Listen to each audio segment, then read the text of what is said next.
എന്താ പറയുക,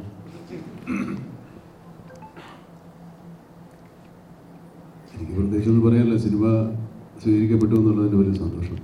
ഞാൻ സിനിമയിലും അതിഥിയാണ്, ഇവിടെയും ഒരു അതിഥിയാണ്. അതെ, സിനിമ വിജയമാകുന്നതിൻ്റെ അതിനൊരു ഭാഗമാകുമെന്ന് പറഞ്ഞാൽ എല്ലാവർക്കും സന്തോഷമുള്ള കാര്യമാണ്. എനിക്കും അതെ. ജയറാമിനുള്ള സ്നേഹത്തിനപ്പുറം ഈ കഥാപാത്രത്തിലുള്ള സ്നേഹം കൂടെയാണ് എന്നെ ഈ സിനിമയിലേക്ക് ആകർഷിച്ചത്. പിന്നെ കഥാപാത്രം സിനിമയിൽ കുറച്ച് സമയമുണ്ടെങ്കിലും പ്രധാനപ്പെട്ട ഒരു കഥാപാത്രം തന്നെയാണ്. അതുകൊണ്ട് സ്വാഭാവികമായിട്ടും അത് ആരെന്നുള്ള ഒരു പ്രതീക്ഷ പ്രേക്ഷകർ സിനിമ കാണുന്നത് മുതൽ ഉണ്ടാവും. പിന്നെ അതിൻ്റെ സസ്പെൻസ് ഒരു പരിധിവരെയൊക്കെ സൂക്ഷിച്ചു കുറേ കാലം. ജയറാമിൻ്റെ കയ്യിൽ നിന്ന് തന്നെ പോയി ഒരു പ്രാവശ്യം.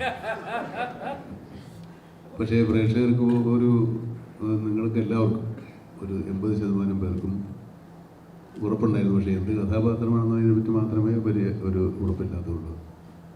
ഏതായാലും അതിൻ്റെ ഒരു ഉദ്ദേശിച്ച എല്ലാ ഫലങ്ങളും സിനിമയ്ക്കുണ്ടായി എന്നത് അറിയുന്നത് വളരെ സന്തോഷം. സാധാരണ നമ്മുടെ സിനിമയ്ക്ക് മുമ്പാണ് ഇങ്ങനെയുള്ള വീരവാദങ്ങൾ മുഴക്കുന്നത്.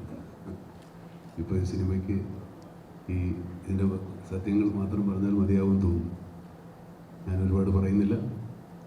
ഈ പുറകിലിരിക്കുന്ന കുട്ടികളാണ് ഈ സിനിമയുടെ വലിയ ഭാഗം. അവർക്കൊക്കെ വലിയ അത്ഭുതമാണിത്. ആദ്യത്തെ അനുഭവമാവുന്ന പലരുമുണ്ട്. സിനിമയെന്ന് സ്വപ്നം കണ്ട് അത് യാഥാർത്ഥ്യമാക്കിയതിന് സന്തോഷം അവരുടെ മുഖത്തുണ്ട്. നാളെയുടെ വാഗ്ദാനങ്ങളാണ്. ഭാവി സിനിമ അവരുടെ കയ്യിലാണ്. അവർക്ക് നിങ്ങൾ വേണ്ട പ്രോത്സാഹനം കൊടുക്കണം, നിങ്ങളെയൊക്കെ വളർത്തിയതുപോലെ. ഏതായാലും ഈ സിനിമയിലെ കഥാപാത്രത്തെ അനശ്വരമാക്കിയ അനശ്വര രാജൻ